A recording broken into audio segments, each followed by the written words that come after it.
Olá, meu amigo, minha amiga, muito obrigado por vocês estarem aqui no nosso Portal do José, fechando mais uma semana com muitos acontecimentos importantes, inclusive com registro que o atual presidente da República fica, cada dia que passa, mais desesperado, mais destemperado e com muito medo de perder o grande parque de diversões em que ele converteu o governo brasileiro. Mas o que é que está acontecendo? Quais são as últimas situações? Eu vou mostrar aqui para vocês algumas imagens, mas antes de mais nada, se você está chegando agora no nosso portal, quero te convidar a se inscrever, a conhecer os nossos outros vídeos, a compartilhá-los, se você achar bacana, a participar dos nossos chats que eu abro todos os dias aqui entre 5 e meia, a dar o seu joinha, porque é muito importante, e enviar para cá também os seus comentários, as suas críticas, porque são sempre lidas e são sempre consideradas. Gente, situações inusitadas que acontecem aqui no Brasil e que a gente tem que ter muita atenção e cada dia mais denunciar, né? Ontem, num evento político que teve aqui, onde estava presente o ex-presidente Lula, aconteceu essa situação aqui, né? Um cidadão, uma criatura, cometeu ali um atentado contra as pessoas que estavam ali. A notícia é: preso por atirar bomba com fezes em ato de Lula é autuado por explosão. Então o senhor André Stefano Dmitrio Alves de Brito, ele vai pegar uma cadeia, porque o crime que ele cometeu tem uma pena mínima de 3 a 6 anos, mas tem as agravantes e vamos ver o que vai dar essa história. Mas é importante que os veículos de comunicação exponham esse tipo de situação em que o presidente tem uma cumplicidade na medida que ele não faz nada para distensionar o ambiente político no Brasil, muito pelo contrário. Ele fica o tempo todo fazendo a pregação da violência, da ruptura institucional, da utilização de armas, do apoio às milícias, como a gente sabe, para cima e para baixo, da insubordinação, da quebra de hierarquia, da distorção das Forças Armadas aqui no Brasil, num papel que não lhes compete. Enfim, são essas situações todas que a gente precisa denunciar. Agora, o problema todo, gente, é que o comportamento é uma espécie de cinismo psicopático do presidente da República, ele é extremamente funcional, porque ele está inebriando uma parcela da sociedade que pensa que o presidente, é o governante do Brasil, enquanto ele esconde interesses que estão por trás dele, e que eu vou falar aqui também no nosso encontro de hoje.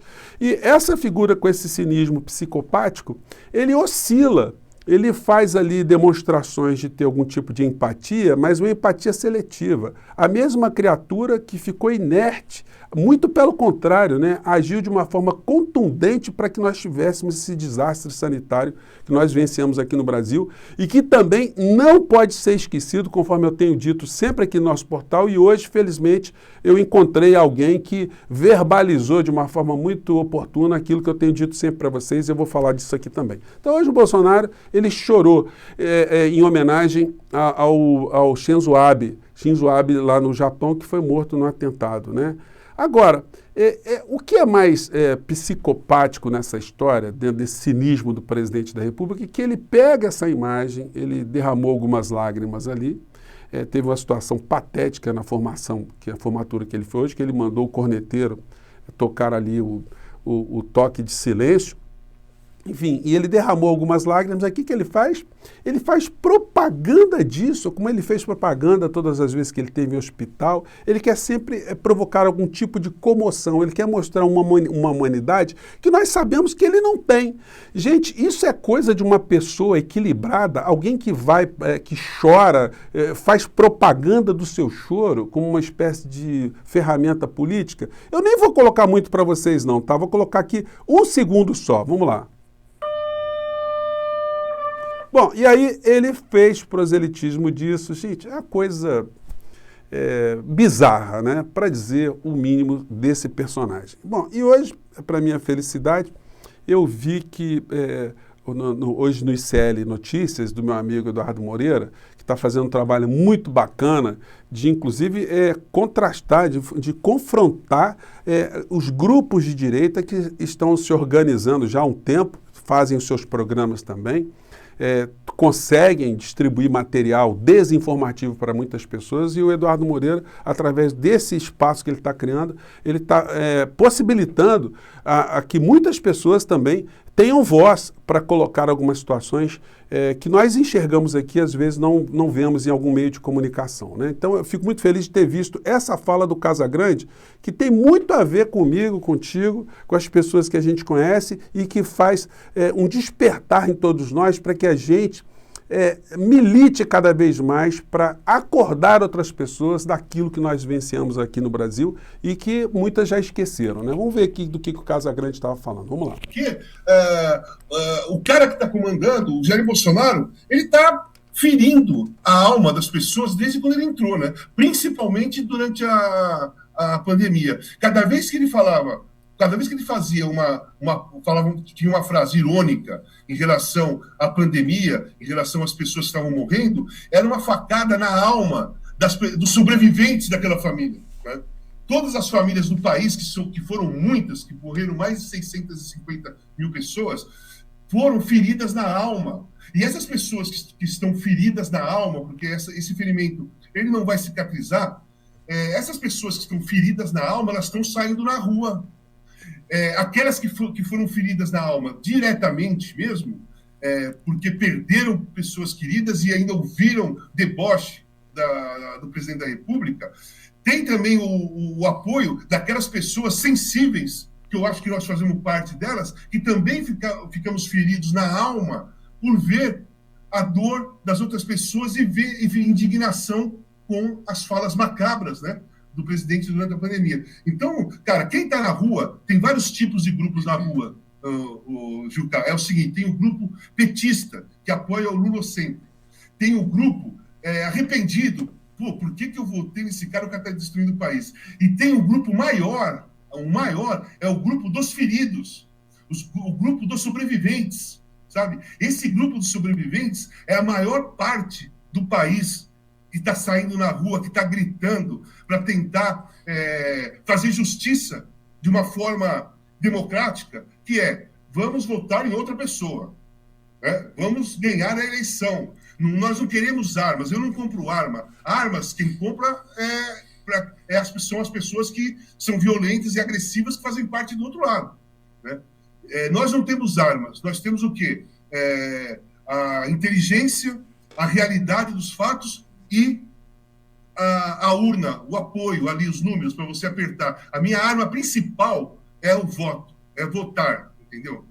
Casal, eu queria puxar... Gente, eu quis compartilhar essa fala do Casagrande com vocês, porque eu achei muito oportuna e eu acho que a gente tem mesmo que, como eu tenho sempre enfatizado aqui, de relembrar as pessoas o que aconteceu. Quantas vezes eu citei aqui que nós somos sobreviventes e nós, na condição de sobreviventes, nós devemos às pessoas que partiram o uso da nossa energia para que a gente fale para as outras pessoas, para a gente desperte as outras pessoas que no dia 2 de outubro elas terão a oportunidade de dar um não, de jogar para o lixo da história essa figura macabra que hoje parece ser o governante mor aqui do nosso país, né? Então eu quis compartilhar aqui com vocês.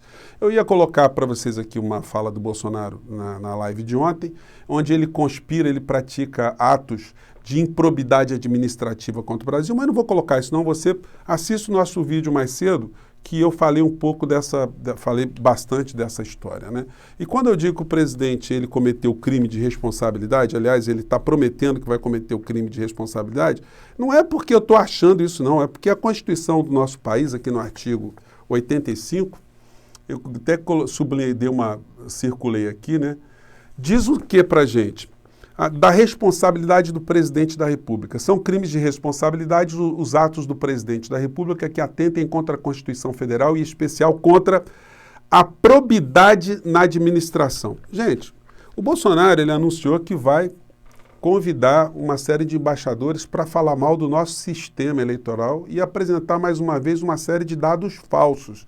Gente, isso aí é um ato de improbidade. Improbidade quer dizer, ou a falta de probidade na administração, é a falta de honestidade, de moralidade, de ética, de responsabilidade. O presidente não pode usar o seu cargo para assuntos que beneficiem a si próprio. Ele não pode fazer uso da estrutura, como ele tem feito ao longo de tantos anos, diante dos olhares passivos do Procurador-Geral da República, que está se omitindo em relação a tantos crimes de improbidade que o presidente da República já cometeu. Pois bem, então isso não é uma situação corriqueira.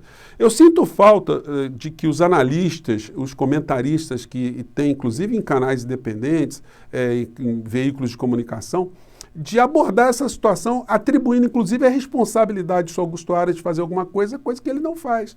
E de sempre salientar também esse fato que eu sempre mostro para vocês. O Bolsonaro é um fantoche. Por trás dele existem muitos interesses econômicos que estão lucrando com essa figura. Mas assim que ele for arremessado para o lixo da história, vocês vão ver as consequências que recairão sobre a cabeça de alguém que ficará imprestável. Na medida que ele não puder mais ajudar o mercado financeiro, ajudar os bancos, ajudar os grandes grupos, ele será uma figura descartada, vai para o lixo da história e vai funcionar como uma espécie de bode expiatório, né? Vai ser crucificado ou vai ser torrado, né? Esturricado para servir de exemplo de que pessoas malvadas um dia pagam o preço também. Mas os mesmos grupos que protegem Bolsonaro na medida que não evidenciam os crimes que ele comete, as suas insanidades, as suas promessas, são aqueles que fazem matérias para engabelar as pessoas mais pobres aqui no Brasil. Gente, ontem o Jornal Nacional repercutiu uma coisa que eu venho denunciando aqui há alguns dias. Esse assalto que o Paulo Guedes montou com o Bolsonaro, e que agora vai para a mesa dele para ele sancionar ou não, provavelmente ele vai sancionar, porque ele é amigo dos bancos, ele é pau-mandado de Paulo Guedes, enfim, do assalto que está sendo engendrado contra os aposentados, deficientes que têm algum tipo de benefício social, as pessoas que são beneficiárias dos programas sociais, todas elas com muitas dificuldades. O que o governo está apresentando para essas pessoas? A possibilidade de elas serem assaltadas. E o Jornal Nacional, quando faz a matéria sobre esse assunto, não está denunciando, não. Eles colocam como se fosse uma matéria elucidativa. Por que eles não fizeram isso lá atrás? Isso está rodando desde março. Eles acordaram agora que a coisa já passou pelo Senado e passou pela Câmara. Eles fazem um pequeno desenho de que é uma situação possivelmente desfavorável para as pessoas mais miseráveis. Colocam aqui o Davi Alcolumbre numa fala na matéria, o Alcolumbre dizendo que isso vai ser um programa muito interessante para essas pessoas, que elas não ficaram sujeitas aos juros do cartão de crédito. Como se uma pessoa que recebe benefício de R$400 para não passar fome, tivesse cartão de crédito, tivesse encalacrado com cartão de crédito. É uma grande patifaria, né?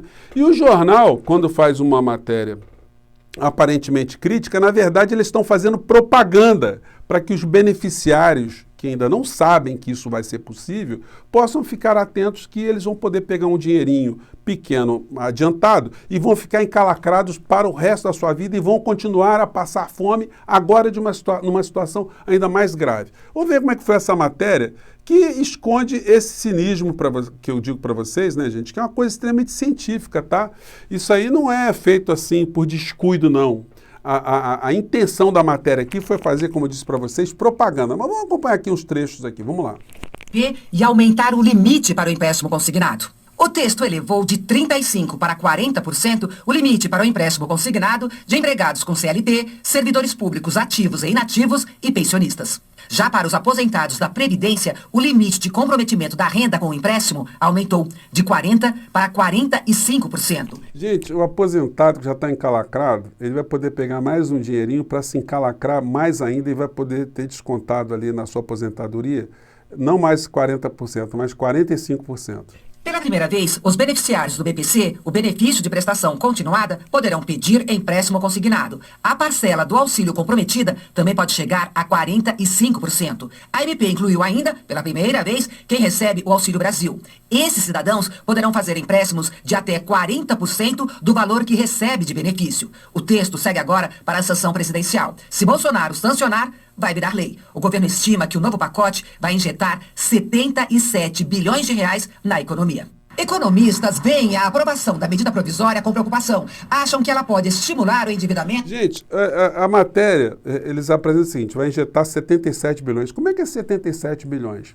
Você, que é usuário você é beneficiário de um programa desse, você vai pegar um dinheiro adiantado. Então, eles estimam que vão jogar 77 bilhões de cara. Só que eles não informam que o banco vão retirar depois mais de 200 bilhões dos pobres, das pessoas mais necessitadas aqui no Brasil. Eles não fizeram nenhuma simulação o que vai acontecer com essas pessoas e o dano social que as pessoas vão sofrer. A coisa ficou bem abstrata. Então, de vez em quando, eles chamam um economista ou outro para falar alguma coisa. Vamos continuar aqui. Das famílias de baixa renda, os mais vulneráveis da população. E lembram que o aumento do Auxílio Brasil de R$400 para R$600 é provisório, vale apenas até o fim do ano. Eu acho uma certa temeridade você fazer sem uma ação de educação financeira, fazer... Educação financeira para o cara que está recebendo R$400 e vai ser assaltado.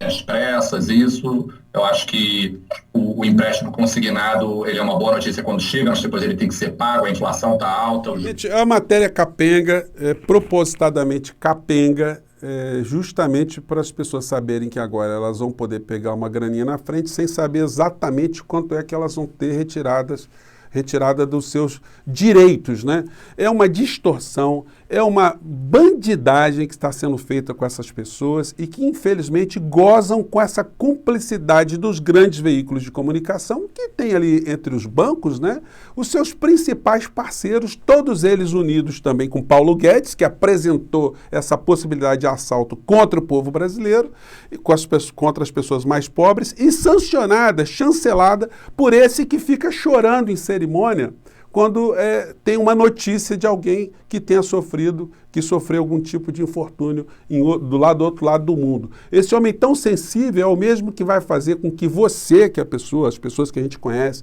que são as mais necessitadas do Brasil, sejam assaltadas. Muitas delas, com certeza, chegarão até a morte também, em função das dificuldades que sofrem todos os dias, inclusive pela falta de alimentos.